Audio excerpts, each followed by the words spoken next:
Betrayed by best friend. I found the invitation tucked under a stack of unpaid bills, gold embossed and heavy in my palm.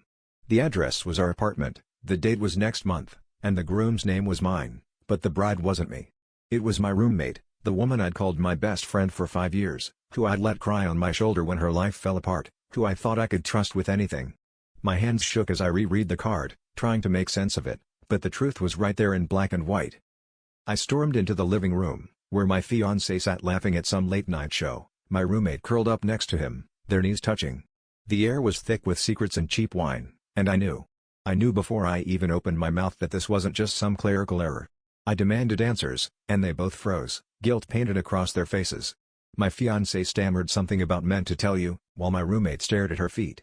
I don't remember screaming, but apparently I did, because the neighbors banged on the wall. The truth spilled out in ugly pieces. They'd been together for months, sneaking around while I worked late, using our apartment as their little hideaway. Every fight I'd had with him, every cold shoulder, every girls' night my roommate insisted on, it was all part of their cover. I threw his things out the window, shoved my roommate's clothes into garbage bags. They begged, pleaded, promised it wasn't what it looked like, but they had an invitation printed with their names. There was no coming back from that. But here's the twist, as I sat alone in the wreckage, staring at that invitation, I realized the real betrayal wasn't theirs, it was mine. I'd been unhappy for months, pretending everything was fine because I was terrified of starting over, of losing the life I'd built. I ignored every red flag, every warning from friends, because it was easier to cling to the familiar. In the end, the engagement was never really mine to lose. It just took an invitation addressed to someone else to finally wake me up.